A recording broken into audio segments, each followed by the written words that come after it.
Hello students. आज हम लोग डैम्प्ड सिंपल हार्मोनिक मोशन के बारे में पढ़ेंगे और समझेंगे कि जब भी सिंपल हार्मोनिक मोशन होता है तो उसमें जो डैम्प्ड वर्ड है वो कहाँ से आता है और एक और वर्ड है जो है अनडैम्प्ड।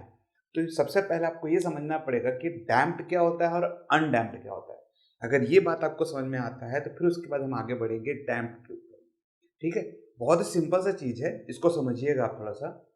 जब कोई भी चीज़ जब ऑसिलेट होती है, जैसे सिंपल पेंडुलम आप मान लीजिए, तो सिंपल पेंडुलम आपको इस तरीके से ऑसिलेट होता है आपका। तो जब ये ऑसिलेट होता है और इसको वैक्यूम में रख दिया जाए मान लीजिए, तो ये इधर और इधर ऐसे-ऐसे बार-बार ऐसे-ऐसे होगा। जब इस पे कोई भी एयर रेजिस्टेंस नहीं लगता है, ठीक है?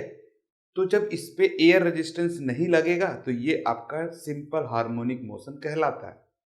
बट अगर इस पे एयर रेजिस्टेंस लगना चालू हो जाए, जो कि हमारे नॉर्मल लाइफ में हमको मिलता ही है, तो जब इस पे मान लीजिए ये ऐसे-ऐसे मूव हो रहा है, ये ऐसे-ऐसे, और ये मूव होते ऐसे रुक जाए, तो इसका मतलब है कि इसको कोई ना कोई तो रोक रहा होगा।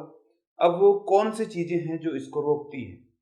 तो वो चीज़ें हो सकती है, सबसे पहला जिस यहाँ पर मैं पकड़ा हूँ, जो ये हिंज से जो इसको मैं घुमा रहा हूँ ऐसे, ये उँगलियों से, इसका रेजिस्टेंस इसको रोक सकता है पहला। मान लीजिए कि ये जो मैं पकड़ा हूँ ये फ्रिक्शनलेस हो, तो ये जब मोशन में आ रहा है ऐसे, तो यहाँ पास के आजू-बाजू के जो एयर पार्टिकल्स है ये इसको रोकते होंगे। तो यहाँ पास में 2 चीज़ें ऐसी आती हैं जो इसको रोक सकती हैं। ओके है? तो जब ये इसको रोकती हैं, तो जो इसका ऑसिलेशन बनता है, जो वेवफॉर्म बनता है, वो आपका डैम्प्ड ऑसिलेशन के अंदर में आता है, जब ये रुकता है, ठीक है? तो चलिए इसको मैं आपको वेवफॉर्म के थ्रू समझाता हूँ और बाद में डैम्प्ड ऑसिलेशन का पूरा एक डेरिवेशन है, उसको भी सॉल्व करके देखेंगे। फिर देखेंगे कि अंडर डैम्प्ड क्या होता है, ओवर डैम्प्ड क्या होता है, क्रिटिकल डैम्प्ड क्या होता है, और बाद में फाइनली इसके ऊपर एक क्वेश्चन भी हम लोग सॉल्व करके देखेंगे। चलिए स्टार्ट करते हैं। तो सबसे पहले समझिए डैम्प्ड और अनडैम्प्ड। डैम्प्ड एंड अनडैम्प्ड, ठीक है? तो डैम्प्ड मतलब क्या होता है? मान लीजिए कि आपने यहाँ पास में हिंज लगाया और इसको स्प्रिंग से ऐसे लगा दिया और इस पे एक ब्लॉक रख दिया, ठीक है? और ये ब्लॉक m मास पे है और ये हल्का से स्ट्रेच हो चुका है, ये इक्विलिब्रियम पोजीशन पे आ चुका है। अब उसके बाद में मैंने इस पे स्लाइटली फोर्स लगाया और इसको यहाँ पर से खींचा और छोड़ दिया और एज्यूम कर लिया कि यहाँ का जो एयर रेजिस्टेंस है वो क्या है? जीरो है। जब मैं एयर रेजिस्टेंस को जीरो ले लूंगा तो ये कैसा साइन वेव बनाएगा आपका? तो आपका साइन वेव या फिर आपका कोसाइन वेव। साइन वेव और कोसाइन वेव क्या बनाता है? मान लीजिए कि इक्विलिब्रियम पोजीशन पे है और यहां से ये ऑसिलेट करना चालू हुआ तो ये साइन वेव बनाएगा, और अगर इसको खींचूं मैं और फिर छोड़ूं तो ये एक कोसाइन वेव बनाता है। अगर मीन पोजीशन से फार पोजीशन तक जाएगा वो तो साइन, और फार पोजीशन से मीन की तरफ जाएगा तो कोसाइन, ठीक है? तो मान लीजिए कि इसको मैं मीन पोजीशन से ही अगर खींच रहा हूं तो ये कैसा वेव बनाएगा? कुछ ऐसा वेव बनाएगा, साइन वेव जैसा। इसको रोकने वाला कोई नहीं है, इसलिए कंटिन्यूअसली ऑसिलेट होता रहेगा, ठीक है? अब इसी के बाजू में देखिए मैंने एक और डायग्राम बनाया और इस पॉइंट पे यहाँ पास में एक ब्लॉक लिया मैंने m, इसका मास भी m है, पर इस जगह में क्या हुआ, मैं एयर रेजिस्टेंस, एयर के पार्टिकल्स यहाँ पास में डाल दिया। यस, ठीक है? तो जब मैं एयर के पार्टिकल्स यहाँ पास में डाला तो देखिए क्या हो रहा होगा। जब इसको मैंने ये मोशन में यहाँ से ये नीचे की तरफ में आया तो एयर वाले जो पार्टिकल्स है इसको रोकने की कोशिश करेंगे, ठीक है? जब इसको ये रोकने की कोशिश करेंगे तो इसका जो एम्पलीट्यूड है, ये वाला जो एक्स वाला पोजीशन मोशन में जो आ रहा है, ये आपका धीरे करने की कोशिश करेगा। फिर समझिएगा, जैसे ही इसको मैंने नीचे किया या बस में मोशन में ही आया तो इसका जो एक्स पोजीशन है, इसको एम्पलीट्यूड हम बोल रहे हैं, वो धीरे धीरे आपकी कम होने लग जाएगी और ये ऑसिलेट होते होते होते होते डाउन हो जाएगा, और ये चीज हमको रियल लाइफ में दिखाई देता है। तो ये है आपका डैम्प्ड और ये है आपका अनडैम्प्ड। सिंपल सी बात थी एकदम। अब ये जो डैम्प्ड है ये किस कारण से आया? तो सबसे पहले ये एयर रेजिस्टेंस जो इसको रोक रहा है, ये वाला, ठीक है, इसको बोलते हैं drag force. Drag force. Okay है, तो इस पे कौन कौन से फोर्स लग रहे हैं? जब ये आपका जो बॉडी है ये जब मोशन में आता है इन डैम्प्ड ऑसिलेशन में, तो इस पे सबसे पहले लगता है ड्रैग फोर्स। इसको आपने स्ट्रोक्स लॉ के जो आपका टॉपिक था उसमें आपने पढ़ा भी होगा कि F equal to 6 pi R eta V करके एक आपका टाइप था। ठीक है, ये फॉर्मूला था आपका जिसमें ये सर्कल के लिए था, पर अगर ये कांस्टेंट टर्म को मैं हटा दूं तो मेरे पास में ईटा और ये V आता है और ये F आता है। ठीक है, अब इसमें ये जो ईटा है ये आपका उसके लिए विस्कोसियस जो फोर्स था ड्रैग फोर्स उसके लिए इसको यूज किया जाता था एक कांस्टेंट टर्म। अब यहाँ पास में जो डैम्प्ड हो रहा है due to the air resistance या कोई भी रेजिस्टेंस के कारण जो हो रहा है, तो इसके लिए जो फॉर्मूला हम यूज करेंगे वो लेंगे F of D equal to minus B V. ये v जो है ये आपकी वेलोसिटी है, तो ये फोर्स जो है ये इसके ऊपर डिपेंड होता है। ये तो आपका कांस्टेंट टर्म है। ये जो v का जो वैल्यू है, ठीक है, ये v वैल्यू आपका ड्रैग फोर्स के लिए इंपॉर्टेंट होता है। जैसे जैसे v आपका एक्सेलरेट बढ़ेगा, ये v फोर्स अगर आप बढ़ाते हैं, सॉरी v वेलोसिटी अगर आप बढ़ाते हैं, तो आपका ये ड्रैग फोर्स जो है ये भी आपका इंक्रीज होता जाता है। और इसको आप सिंपली महसूस कर सकते हैं। मान लीजिए कि आप बाइक पे चल रहे हैं 20 किलोमीटर पर आवर का हिसाब से, और आप नॉर्मली चल रहे हैं तो आपको हवा लग रही होगी आपके चेहरे पे और आपको वो पीछे की तरफ खींचना चालू कर रहा होगा। अब इसी को आप हेलमेट मत पहनिएगा, वैसे पहनना जरूरी है बहुत ज्यादा, फिर भी तो जैसे जैसे आप स्पीड बढ़ाते हैं वैसे वैसे आपको सामने से जो हवा आ रही है उसका जो फ्लो है वो ज्यादा तेज हो जाता है, महसूस होता है आपको। और तेज करेंगे तो और तेज महसूस होगा। मान लीजिए कि 80-90 की स्पीड से आप चल रहे हैं तो आपको बहुत ही ज्यादा ड्रैग फोर्स आपको मिलेगा। इसीलिए जो गाड़ियां बनाई जाती हैं वो एयर डायनामिक बनाया जाता है जिससे ड्रैग फोर्स कम से कम बन पाए। ठीक है, तो वो रोकने की कोशिश कर रहा है, तो जब वो रोकता है ड्रैग फोर्स लगाता है तो मेरी मोशन को, मेरा जो मोशन है या जो आपका मोशन है उसे अपोज करता है। अपोज कर रहा है मतलब रिवर्स में फोर्स लगा रहा है, और रिवर्स लगाने के लिए ये जो माइनस सिंबल है ये इसलिए यहां पर समझाया गया रिवर्स में। जो तो जैसे जैसे वेलोसिटी बढ़ेगा वैसे वैसे एफ डी जो है आपका ड्रैग फोर्स जो है वो आपका बढ़ता जाता है। ठीक है, और यही एक रीजन है कि ये आपका डैम्प्ड होते जाता है। देख रहे हैं इसकी वैल्यू जो है ये कम होती जाती है due to the air resistance. तो ये धीरे धीरे धीरे धीरे धीरे कर करके इसको रोक देता है यहाँ पास। ओके है, ठीक है। अब इस डैम्प्ड जो फोर्स आपका यहाँ पास में लग रहा है उसके बाद इसका एक इक्वेशन बन के आता है। वो इक्वेशन क्या है उसको समझते हैं सबसे पहले।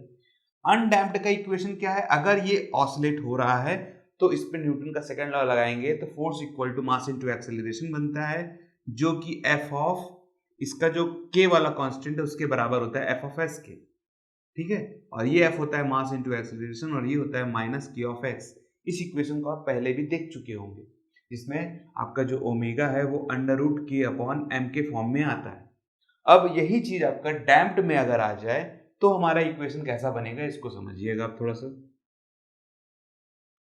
तो अगर मैं फोर्स इक्वल टू न्यूटन का सेकंड लॉ लगा दूं, ठीक है, और इसको लगा दूं एफ कैपिटल, सॉरी एफ लगा दूं, मेरा नेट फोर्स अगर मैं इसको ले लेता हूं मान लीजिए, तो ये नेट फोर्स किसके बराबर होगा? पहला तो ये जो ड्रैग फोर्स एयर के कारण जो लग रहा है तो इसको आप ले लीजिए माइनस बीवी। ठीक है, सेकंड अनडैम्प पे जो हमारे ये के वाला लग रहा था स्प्रिंग वाला, इसको ले लीजिए तो ये लगेगा माइनस के वी, और ये बनेगा आपका डैम्प्ड ऑसिलेशन का फोर्स का नेट फोर्स की वैल्यू। ठीक है, सिंपल सा था। एफ इक्वल टू ले सकते हैं मास इंटू एक्सेलरेशन और ये बनेगा बीवी माइनस के वी। ओके है, सिंपल सी था एकदम। के वी, सॉरी माई मिस्टेक, इतनी गलती होगी, एक्स एंड एक्स। अब ठीक है, ठीक है। अब देखिए इसको मैं डिफरेंशियल इक्वेशन में चेंज करूंगा, और डिफरेंशियल इक्वेशन में चेंज करने के बाद क्या करना है इसको अभी मैं आपको बताऊंगा कि इक्वेशन को कैसे देखा जाता है। ठीक है, इसको समझिए।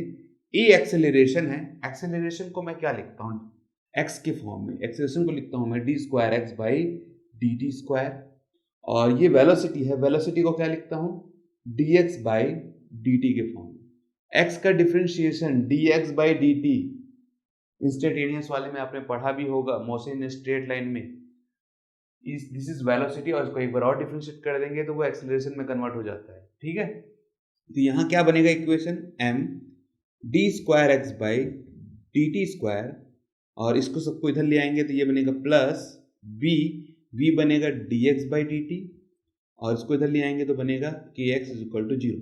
और this is the differential equation of damped oscillation. Okay है, सिंपल सा डिफरेंशियल इक्वेशन, मतलब ये dx बाई dt के फॉर्म में है तो ये आपका डिफरेंशियल इक्वेशन है। बहुत बार आपको, अब तक हम लोग फिजिक्स का लास्ट यूनिट पढ़ रहे हैं तो आपको डिफरेंशिएशन करने काफी बार बोला होगा, साइन थीटा का, कॉस थीटा का, तो आपको थोड़ा बहुत तो ये डिफरेंशिएशन के बारे में मालूम ही होगा, भले आप बायो के स्टूडेंट हो या मैथ के स्टूडेंट हो। ठीक है, तो ये डिफरेंशियल इक्वेशन है आपका, सिंपल सा एकदम। अब ये डिफरेंशियल इक्वेशन जो हमारा है ये एक क्वाड्रेटिक इक्वेशन के फॉर्म में मैं इसको चेंज करूंगा और आपको कुछ वैल्यूज निकाल के बताता हूं जो कि बुक में डायरेक्टली लिख दिया गया है। जैसे कि आपका जो x की वैल्यू है, एम्पलीट्यूड a0 की वैल्यू है a e to the power minus B T upon 2m लिख दिया गया है, और आपका फ्रीक्वेंसी जो ओमेगा डैश है उसे आपको k upon m minus B T upon 2m B square upon 4m square के फॉर्म में इस टाइप से लिख दिया गया है। तो ये इक्वेशन कहाँ से आ रहे हैं इसको भी समझना जरूरी है, क्योंकि अगर ये रह जाएगा तो आपके मन में हमेशा खटकता रहेगा ये। ठीक है, कुछ लोग हैं जो मग करके इसको आगे बढ़ जाते हैं, मतलब रट के थोड़ा सा, फिर भी अगर हम जान लेंगे तो हमारे लिए ही अच्छा है। तो हम इसको देखेंगे कि ये वैल्यूज कहाँ से निकल के आ रही है। तो इस डिफरेंशियल इक्वेशन को मैं सॉल्व करता हूँ, देखिए कैसे सॉल्व करते हैं। मैं क्या करूंगा, इस डिफरेंशियल वाले को, ये d वाला जो है इसको ऑक्सिलरी फॉर्म में लूंगा, और ये D x by D T को मैं d बना लेता हूं। ठीक है, तो इसको मैं ऑक्सिलरी फॉर्म में लिखता हूं, देखिए m d square x plus b d x plus k of x is equal to 0। इसमें से कुछ टर्म्स को कॉमन निकाल लीजिए, जैसे m है और x है, तो m और x को कॉमन निकालूंगा तो इसके बाद बचेगा डी स्क्वायर। इसमें से m तो है नहीं इसके पास और x है, तो m नहीं है तो b बाई एम दे दीजिए, और ये x को निकाल लेंगे तो बचेगा खाली d, और इसके पास में भी आपका m नहीं है तो x है तो इसको लिख लीजिए k upon m equal to 0। देखिए इसके पास m नहीं था तो m निकाल लिए, x था तो x निकाल गया, इसके पास x था तो इसको भी निकाल लिया, m नहीं था तो नीचे दे दिए, और इसके पास में m और x दोनों था तो बाहर निकाल लीजिए। अब ये जो इक्वेशन आ रहा है ये आपको क्वाड्रेटिक इक्वेशन जैसा दिखाई दे रहा होगा, एक्स स्क्वायर प्लस ए एक्स प्लस सी के फॉर्म में। ठीक है, तो इसका क्वाड्रेटिक इक्वेशन हम बना के देखते हैं, देखिए कैसे बनेगा। क्वाड्रेटिक इक्वेशन का फॉर्मूला है d equal to minus B plus minus under root B square minus 4ac upon ये पूरा अपॉन में 2a। ओके है, इसमें से जो b की वैल्यू है वो क्या है, b की वैल्यू है b बाई एम, c की वैल्यू जो है k बाई एम, और a की वैल्यू जो है यहाँ पास में 1।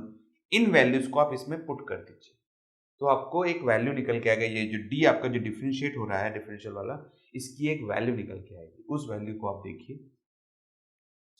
तो जैसे इस वैल्यू को आप यहाँ पुट करेंगे तो d इक्वल टू आएगा minus b by M plus minus under root B square का मतलब B square upon M square minus 4, A की वैल्यू 1 है और सी की वैल्यू है k upon m। This is our equation, और 2 equal to 1, 2 into 1, this is our equation. Okay, differential equation का value आ गया हमारे पास में। अब इसको थोड़ा इक्वेट करते हैं, देखिए कैसे करना है। Minus B by M plus minus, इसको करेंगे सॉल्व तो इसमें से 4 को अगर आप बाहर निकाल लीजिए, और ये अंडर रूट के फॉर्म में है 4, तो जब 4 को बाहर निकालेंगे तो 2 के फॉर्म में बाहर निकलेगा अंडर रूट। इसके पास 4 नहीं था तो इसको मैं नीचे दे देता हूँ 4, और इसमें से 4 बाहर निकाले तो अंदर आएगा के एम। ओके है, और ये जो 2 है मैं इसको भी दे देता हूँ और इसको भी दे देता हूँ 2, ये 2 2 कैंसिल आएगा, minus b upon 2m plus minus under root B square upon 4m square minus k upon m। Okay है, this is the differential equation last form. अब इसमें थोड़ा सा एक चीज देखिएगा, मैं थोड़ा सा ट्विस्ट करता हूँ, इसमें से मैं माइनस सिंबल को बाहर निकाल रहा हूँ, minus B by 2m plus minus, इसमें से माइनस बाहर निकालूंगा तो आएगा अंडर रूट माइनस 1, और अंदर बचेगा k upon m minus B square upon 4m square. Okay है, सिर्फ समझिए, मैं इसका डिराइव करके आपको डिस्क्रिप्शन के में मेरा नोट्स है उसमें आपको मिल जाएगा, तो आपको नोट करने की जरूरत नहीं, सिर्फ समझना है। ठीक है, उसके बाद ये जो माइनस अंडर रूट एम होता, माइनस अंडर रूट में जो है आपका -1, उसे हम क्या लिखते हैं, उसे हम लिखते हैं आयोटा आई। तो यहाँ पास में आई लिख लीजिए, तो ये आएगा b upon 2m plus minus i under root k upon m minus B square upon 4m square. तो मैथ्स वाले ये इक्वेशन को बहुत अच्छे से पहचानते होंगे, ये कॉम्प्लेक्स नंबर की इक्वेशन है जिसमें ये वाली जो वैल्यू है ये अल्फा आती है प्लस माइनस आई, और ये वैल्यू आती है जो बीटा की वैल्यू आती है। और ये काफी ज्यादा इंपॉर्टेंट है आपके लिए। ये जो अल्फा है, ये अल्फा आपका निकल के आता है ये वाला b अपॉन 2m, और ये जो बीटा है ये निकल के आता है k upon m minus B square upon 4m square. देखिए कुछ को ऐसे ही दिख रहा है एकदम। तो आई होप आपको अब ये समझ में आया होगा कि ये इक्वेशन कहां से निकल के आ रहा है। ठीक है, अब इसको हम लोग और भी सॉल्व करेंगे आगे। ठीक है, तो ये जो डैम्प्ड ऑसिलेशन बनता है, तो इसका एक मैग्नीट्यूड का एक फॉर्मूला है जो है c e to the power alpha t, और उसी को हम लोग यहाँ यूज करने वाले हैं। और बाद में इसको देखेंगे कि ये जो वैल्यू है कैसे काम करता है, और ये जो ओमेगा डैश देख रहे हैं आप, इसका क्या महत्व है। इससे ही हम पता करते हैं कि ये जो डैम्प्ड ऑसिलेशन बन रहा है, ठीक है, ये आपका ओवर डैम्प्ड है कि क्रिटिकल डैम्प्ड है कि अंडर डैम्प्ड है, इसको हम लोग को देखना रहता है। और ये चीज हमको यहां से पता चलने वाली है। तो मैं इसी डेरिवेशन को और फॉरवर्ड करता हूं, आगे बढ़ाता हूं मैं। ठीक है, आई होप आपको ये तो चीज समझ में आ गया होगा कि ये कैसे डैम्प्ड हो रहा है। Due to the air resistance के कारण ये डैम्प्ड ऑसिलेशन आपका बन रहा है, और ये इसका मैथमेटिकल पॉइंट ऑफ व्यू है। बायो वाले को थोड़ा सा ऊपर नीचे हो सकता है लग रहा होगा, पर सिंपल सा ही चीज है, क्वाड्रेटिक इक्वेशन जो आपने 10th में पढ़ा है, और इसी का फॉर्मूला है minus B plus minus under root B square minus 4ac upon 2a, और इसी वैल्यू को यहाँ पास में लिख के ये डेरिवेशन को सॉल्व किया गया है।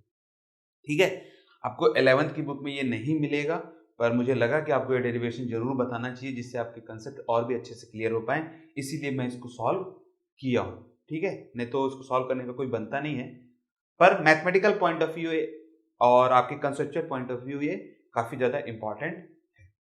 ठीक है, तो ठीक है, तो अब मैं इक्वेशंस बनाता हूँ, ये वाले इक्वेशंस को और ये वाले इक्वेशंस को, और आपको बताता हूँ कि कैसे ये अंडर डैम्प्ड है, कैसे ये ओवर डैम्प्ड है, और कैसे ये क्रिटिकल डैम्प्ड वैल्यू आपकी निकल के आती है।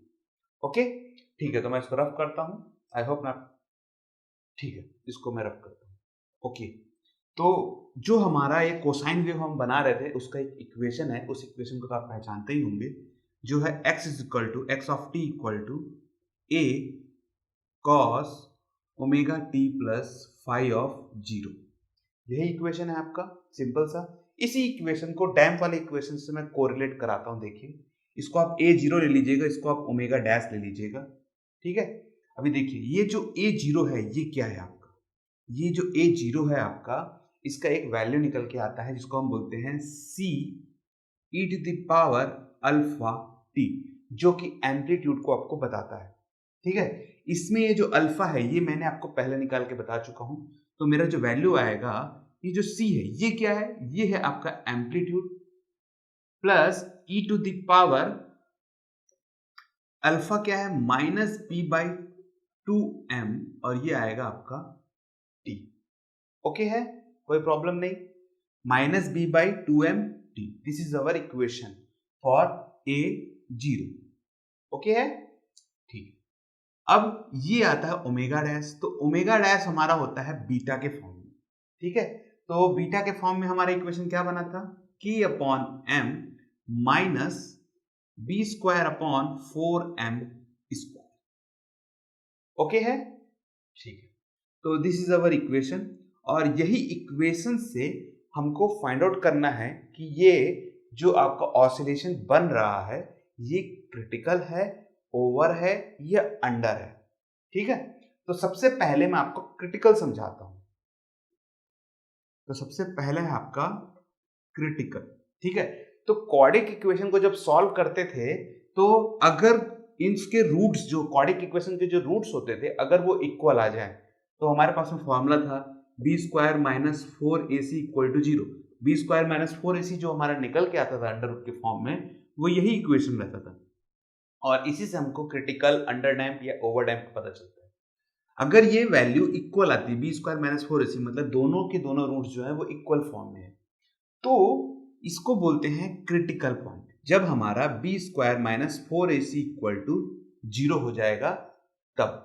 ठीक है, अभी देखिए इसको कैसे सॉल्व करते हैं। बी क्या है आपका, यहां पास से उठाइए, ये वाली वैल्यू है आपकी, ठीक है, माइनस 4ac, तो यही वैल्यू है आपका बी स्क्वायर माइनस 4ac, तो इसी वैल्यू को लिख लीजिए। तो आपका आएगा k upon M minus B square upon 4m square is equal to 0। Okay है, इस वैल्यू को हटाना है k अपॉन m को, तो मुझे इधर शिफ्ट करना है एक्चुअल में, तो मैं नॉर्मली इसको शिफ्ट कर सकता हूं। तो 4m स्क्वायर और ये इधर जाएगा तो minus k upon m, minus minus cancel, m और ये स्क्वायर भी कैंसिल, तो b square is equal to आएगा 4mk। This is the critical damped equation. ठीक है, तो क्रिटिकल डैम्प्ड इक्वेशन जो बनता है उसका जो ग्राफ है वो कैसा बन के आता है उसको समझिएगा आप थोड़ा सा। उस ग्राफ को मैं ऐसा करता हूं, तीनों को बना के फिर उसके बाद आपको दिखाता हूं कि वो ग्राफ कैसा दिखाई देता है। ठीक है, this is the equation for critical damped equation. Second आता है हमारा ओवर डैम्प्ड। ओवर डैम्प्ड का मतलब क्या होता है?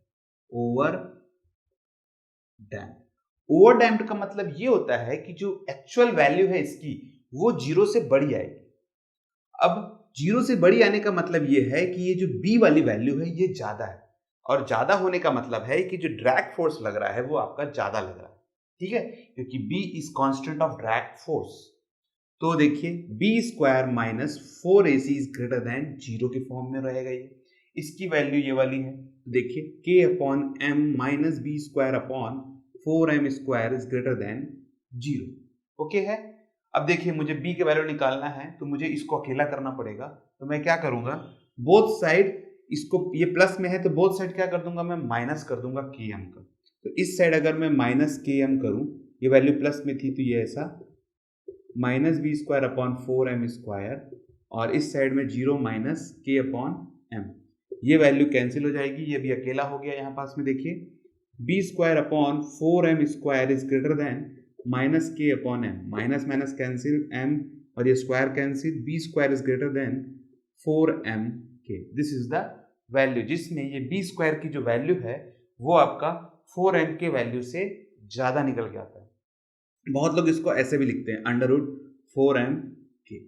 ठीक है, तो ये जो इक्वेशन आता है ये आता है आपका ओवर डैम्प्ड के लिए, मतलब ज्यादा डैम्प हो जा रहा है आपका इक्वेशन। उसके बाद थर्ड एक और आता है, इसको देखिएगा आप, इसको बोलते हैं अंडर डैम्प्ड इक्वेशन। ठीक है, अंडर डैम्प्ड अब कैसे लिया जाता है? अंडर डैम्प्ड का मतलब क्लियरली है यहाँ पास में कि बी स्क्वायर माइनस 4ac का जो इक्वेशन था वो 0 से कम आएगा। 0 से कम आएगा मतलब ये जो आपका k और m ये जो फॉर्म में आ रहा था, इससे आपकी जो b वाली वैल्यू है वो थोड़ी छोटी आएगी, मतलब आपका एयर रेजिस्टेंस थोड़ा कम रहने वाला है। अगर कम रहेगा तो इसको आप इस फॉर्म में लिख सकते हैं k upon m minus B square upon 4m square is less than 0। फिर से मुझे इसे हटाना है तो मैं क्या करूंगा, minus K upon M plus K upon M minus B square upon 4m square minus 0 upon minus K upon 4m square. Okay है, इसमें से ये वैल्यू कैंसिल हो जाएगी और आपको निकल के आएगा यहाँ पास में minus B square upon 4m square, और ये वैल्यू आएगी minus K upon 4m square, minus और माइनस कैंसिल। ठीक है, छूट गया क्या, ज्यादा हो गया ये K upon M, K upon M. ठीक है, एम और ये square cancel, B square is less than K और ये 4 और ये ओके है।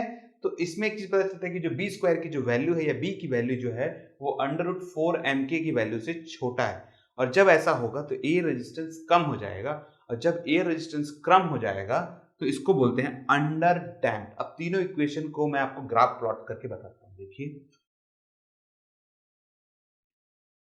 This is the amplitude and this is for time. अब टाइम के साथ में ये कैसे रिलेट करता है, सबसे पहले आपको बताता हूं मैं क्रिटिकल वाला। क्रिटिकल वाला जो रहेगा वो रहेगा कुछ इस टाइप से। समय के साथ जब ये इक्वल हो जाएगा तो ये वैल्यू आपकी 0 हो जाती है। तो जो आपका कर्व बनता है वो एक एक्सपोनेंशियली डाउन कर्व बन के आता है, जो कि ये बताता है ae⁻b/2m t के फॉर्म में जो आएगा आपका। और ये कॉस है, इसलिए स्टार्ट आपका यहाँ से हो रहा है। ये एक्सपोनेंशियली कर्व फॉर्म देखिए इस टाइप से दिखाई दे रहा होगा आपको, ई वाला। ठीक है, अब इसी में अगर b की वैल्यू ज्यादा हो जाए, ठीक है, तो जो ऑसिलेट होकर जो डाउन हो रहा था वो और धीरे होगा। जितना ज्यादा आपका b की वैल्यू बढ़ेगी उतना ज्यादा वो धीरे हो जाएगा। मान लीजिए कि ये ऐसा है और इसको मैं यहाँ रख दूं और छोड़ूं ऐसे, तो बीच में एयर रेजिस्टेंस अगर इसको ज्यादा मिल जाएगा तो ये स्लोली आएगा और स्लोली आके ये मीन पोजीशन के पास में आने वाला है। ठीक है, तो ये कैसा कर्व बनेगा? तो ये कर्व कुछ इस टाइप से बनेगा, मतलब टाइम के साथ में ये आपका मीन पोजीशन के पास में आएगा तो सही, पर स्लोली आएगा। इसको बोलते हैं ओवर डैम्प। अब अंडर डैम्प मतलब जो बी की वैल्यू है वो कम हो जाएगी। तो कम होगी तो क्या होगी? ये आपका कुछ ऐसा बनेगा। और जो हमको अंडर डैम्प्ड का जो साइन वेव का ये कॉस का जो इक्वेशन हमको मिल रहा था वो यही इक्वेशन है, जो कि अंडर डैम्प्ड के में फॉर्म में आता है। और इसको आप इस तरीके से कर्व के फॉर्म में देख सकते हैं। ये वाला ये आपका आता है अंडर डैम्प वाला फॉर्म, जो कि b² is less than under root 4mk के फॉर्म में आपका आएगा। ठीक है, आई होप आपको ये तीनों चीजें क्लियर हो गई होंगी। ये वाला जो इक्वेशन आपको निकल के आ रहा है वो आ रहा है आपका b² is equal to 4mk का, और ये वाला इक्वेशन जो आ रहा है b² इज ग्रेटर इसके है, सिंपल सा था एकदम, b² is less then 4mk, ये वाला आपका अंडर डैम्प का जो इक्वेशन है। तो आई होप आपको अब ये तीनों चीजें अच्छे से क्लियर हो गई होंगी कि ये तीनों जो वेव्स बन रहे हैं, ये जो वैल्यूज हैं क्रिटिकल, ओवर और अंडर डैम्प, ये कैसे निकल के आता है। और जो नया हमारा ओमेगा डैश जो बन रहा था, पुराना वाला, अगर हम डैम्प को हटा दें तो ओमेगा इक्वल टू क्या आता है? सिर्फ k/m। बट अगर वो डैम्प्ड हो जाए तो वो डैम्प्ड किसके कारण हो रहा था? इस b के कारण हो रहा था आपका, b²/4m के कारण हो रहा था। ठीक है, और अगर इसको b को निकालूंगा तो b/2m के फॉर्म में आता है। और ये वैल्यू काफी ज्यादा इंपॉर्टेंट होती है, जो कि डैम्प्ड को बताता है। और बाद में ये डैम्प फैक्टर तो है ही आपका, डैम्प कांस्टेंट बोलते हैं जिसको हम लोग, b का जो वैल्यू है, और उसके रिलेशन के कारण ये आपको कुछ ऐसा दिखाई देता है। और b अगर घट जाए, बढ़ जाए, तो आपको इस टाइप की ग्राफ बन के आएगा। ठीक है, क्वाड्रिक इक्वेशन का जो ग्राफ होता है एक्चुअल में वो कुछ इस टाइप से होता है, देखिए। तो ये भी आपको कुछ ऐसा ही दिखाई दे रहा है। तो ये क्वाड्रिक इक्वेशन में ये क्या, एम्पलीट्यूड धीरे धीरे डाउन होते जा रहा है, इसलिए ये धीरे धीरे डाउन होते जाता है। क्वाड्रिक इक्वेशन का जो ग्राफ है वो कुछ ऐसा बनता है, इसीलिए हमें जो डैम्प इक्वेशन जो बनता है, डैम्प का जो ये ग्राफ बनता है वो भी कुछ ऐसा ही बनता है। देखिए, देख रहे हैं, इसको तोड़िए बीच बीच में, कुछ ऐसे ही दिखाई देगा। ये आपका क्वाड्रिक इक्वेशन का ग्राफ है। अगर आप इसको नेट में सर्च मारेंगे तो आपको इसी टाइप का कुछ ग्राफ दिखाई देगा। ये डिपेंड करेगा कि क्वाड्रिक इक्वेशन की वैल्यू क्या है, तो ये ऊपर नीचे हो सकती है।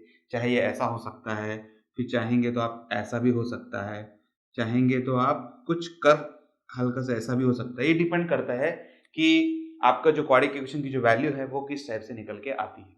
ठीक है, इक्वेशन कुछ इसी टाइप का आपको दिखाई देगा। तो ये आपका कॉस फंक्शन था, इसलिए इसको इस टाइप से बनाया गया है।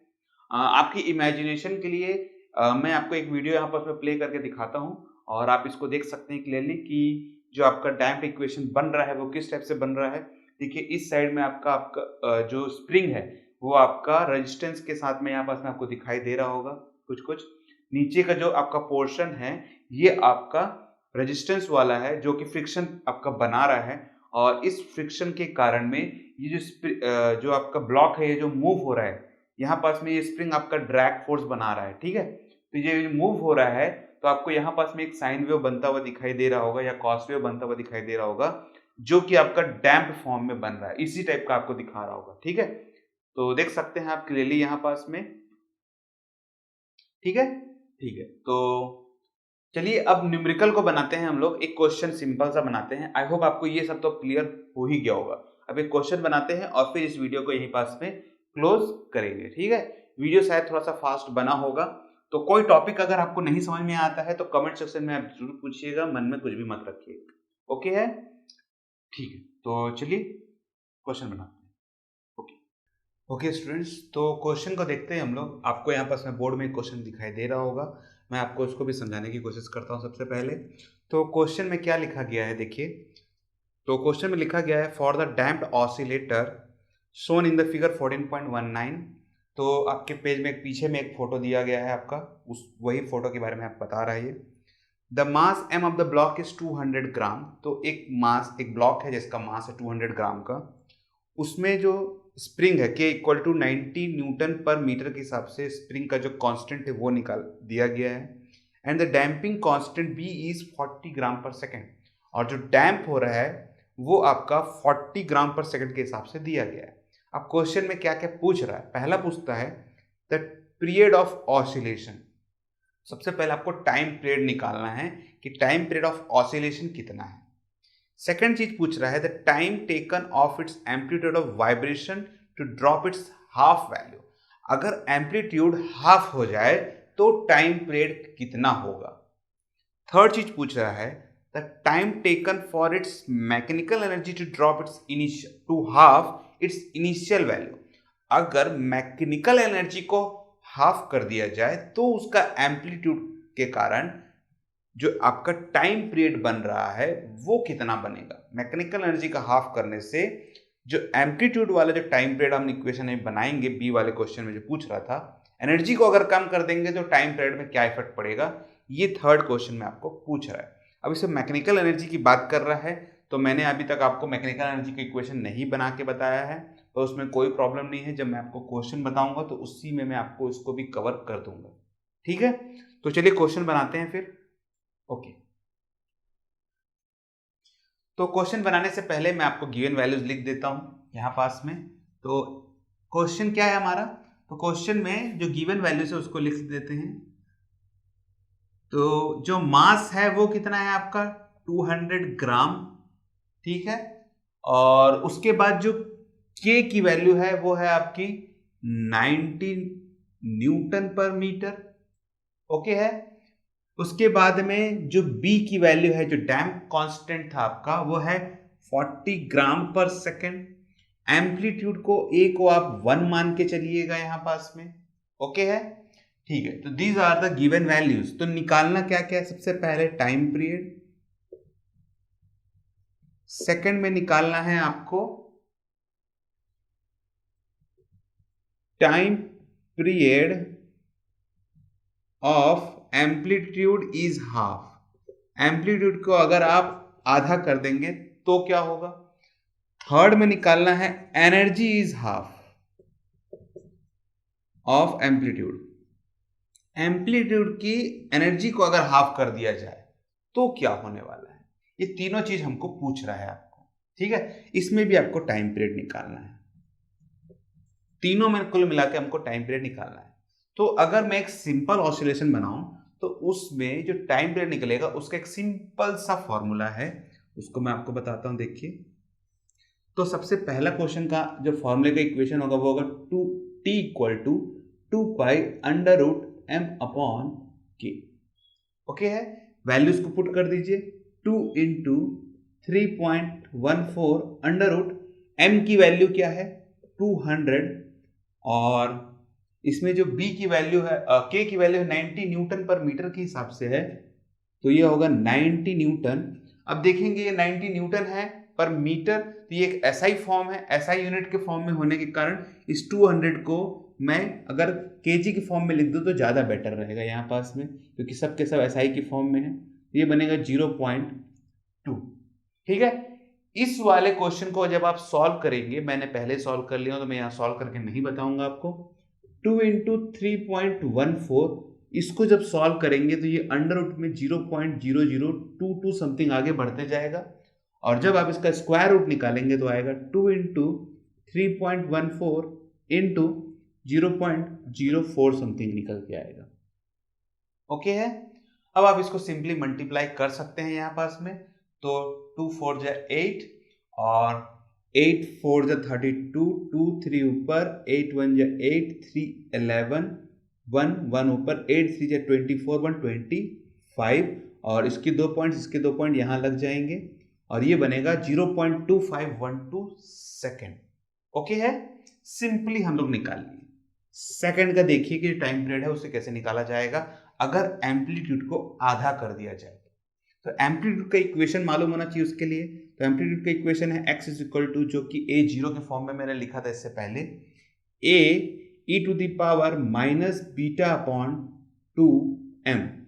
ठीक है, तो अब देखिए हम जो टाइम पीरियड निकाल रहे हैं, तो इस माइनस की हमको जरूरत यहाँ पास में नहीं रहेगी, तो इस माइनस को मैं रिमूव कर दूंगा बाद में। तो x कितना है हाफ, a कितना है 1, e टू द पावर, इसको आप बी टी अपॉन 2m लिख लें तो ज़्यादा सोफिस्टिकेटेड रहेगा हमारे लिए।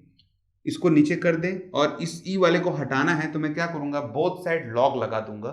लॉग लगाने से ये ln बन जाएगा और e हट जाएगा और ये बनेगा बी टी अपॉन 2m।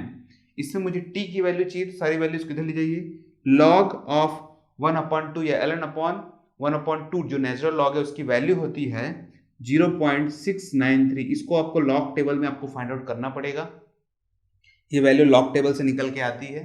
ठीक है, आपको मैं लॉग टेबल डिस्क्रिप्शन के नोट्स में जो दिया गया लिंक उस पर आपको प्रोवाइड करा दूंगा मैं लॉग टेबल भी। ठीक है, ओके। फिर ये वैल्यू आएगी b की वैल्यू कितनी दी गई है, b की वैल्यू दी गई है आपका 40। ये ग्राम पर सेकंड में है तो मैं इसे चेंज नहीं कर रहा हूं, यहाँ पास में t निकालना है 2, और मास को भी चेंज नहीं कर रहा हूं मैं, इसको भी 200 ले रहा हूं। ठीक है, ये 2 बन जा 20, ये 10 और ये आपका 100, 0 0 कैंसिल, 10 आएगा यहाँ पास में।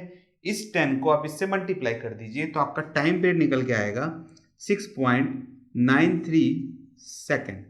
ये टाइम पीरियड निकल के आ रहा है जब आपका एम्पलीट्यूड को आधा कर दिया जाएगा तब। अब तीसरा वाला देखिए, मैकेनिकल एनर्जी की बात कर रहे थे हम लोग, तो मैकेनिकल एनर्जी का पहले इक्वेशन देख लीजिए कैसे निकाला जाता है। तो टोटल एनर्जी जो निकाली जाती है मैकेनिकल एनर्जी, उसका फॉर्मूला है half K X square. X की वैल्यू है a e to the power minus B T upon 2m, इसको यहां पुट कर दीजिए तो आपका आएगा half K a e to the power minus B T upon 2m का होल स्क्वायर। ओके है, ठीक है, स्क्वायर को अंदर ले आएंगे तो आएगा half X A square E to the power minus 2bt upon 2m। Okay है, 2 और 2 कैंसिल कर दीजिए तो आएगा half k A square E to the power bt upon m। इस एम्पलीट्यूड को हमको निकालना है वैल्यू। अगर एनर्जी लेवल कम हो जाए तो इस एम्पलीट्यूड के कारण टाइम पीरियड पे क्या इफेक्ट पड़ने वाला है, क्योंकि k तो कांस्टेंट है तो उस पर कोई चेंज नहीं आने वाला। तो इस एम्पलीट्यूड का जो वैल्यू है वो कम करना है एनर्जी लेवल में। तो देखिए क्या करता हूं मैं, एक साइड हाफ लगाता हूं फिर से, सेम वही, और इस टाइम पे भी सेम इक्वेशन रहेगा पर एनर्जी वाले फॉर्म में रहेगा। इधर लेंगे a square E to the power minus B T upon M. इस माइनस सिंबल को नहीं भी लिखेंगे तो चलेगा, कोई प्रॉब्लम नहीं आने वाला है यहाँ पास में। उसके बाद ये हाफ है, a स्क्वायर मतलब कि 1 का square E to the power B T upon M, और ये आएगा हाफ, बोथ साइड लॉग, 1 का स्क्वायर 1 होता है तो ये आएगा ln अपॉन हाफ, और ये आएगा ई टू द पावर, ये कैंसिल हो जाएगा लॉग से तो बनेगा B T upon M. Okay है, इसकी वैल्यू आएगी 0.693, बी की वैल्यू है आपकी 40, एम की वैल्यू है 200 और ये आएगा टी, तो 2 जा और ये आएगा 20। ओके है, 0 और 0 कैंसिल। ओके, ये 10 है और ये 2 है, 2 इससे डिवाइड कर दीजिए, 10 से मल्टीप्लाई कर दीजिए तो आएगा 6.93 divide by 2 equal to T. Divide कर लीजिए, 2 1 जा, 2 3 जा 6, 2 4 जा 8, 1 13 और ये 6, तो आंसर आएगा टी इक्वल टू 3.46 सेकेंड, जो कि आपका आधा एनर्जी, आधा टाइम ले रहा है खाली आपका। ये इसलिए है कि उसकी एनर्जी को कम कर देने से उसका टाइम पीरियड शॉर्ट हो जाता है। देखिए, अगर एम्पलीट्यूड की एनर्जी को हम कम कर दें, आधा कर दें, तो हमारा टाइम पीरियड भी आधा हो जाता है। ये आपका डैम्प ऑसिलेशन का टाइम पीरियड है, अगर एनर्जी लेवल को कम कर दिया जाए, आधा कर दिया जाए तो। ठीक है, तो आई होप ये क्वेश्चन भी आपको अब समझ में अच्छे से आ गया होगा। फिर भी अगर मन में कोई डाउट हो तो कमेंट सेक्शन आप ही के लिए है। अगर आप लिख नहीं पा रहे हैं उस क्वेश्चन को कि कैसे मैं पूछूं, इक्वेशन में आपको समझ में नहीं आ रहा है, क्योंकि यूट्यूब में आपको इतना प्रोवाइड नहीं कराया जाता है क्वेश्चन को पूछने का तरीका को। ठीक है, तो आप मेरे फेसबुक के पेज में भी उस फोटो, उसका एक स्क्रीनशॉट लेके उसको मार्क करके भेज सकते हैं, जिससे मैं आपके डाउट्स और भी अच्छे से क्लियर कर पाऊंगा। नॉर्मली क्या करते हैं, बच्चे लिख देते हैं और समझ में नहीं आता है मुझे, तो इससे बेटर है कि आप उसका स्क्रीनशॉट लिख के मेरे फेसबुक के लिंक में डाल दीजिए, मैं आपको उसमें रिप्लाई कर दूंगा, उसमें कोई प्रॉब्लम भी आपको नहीं आएगा। ठीक है, जो फेसबुक का लिंक है वो वीडियो के डिस्क्रिप्शन में आपको मिल जाएगा। ठीक है, और ये वीडियो अगर आपको पसंद आया है तो इसे लाइक और शेयर जरूर कर दीजिएगा, जिससे ये वीडियो ज़्यादा से ज़्यादा लोग पास पहुंच पाए। और अभी तक आप हमारे चैनल से अगर नहीं जुड़े हैं तो इस चैनल को सब्सक्राइब करना बिल्कुल भी ना भूलें। Thank you for joining this video. आपका दिन शुभ रहे।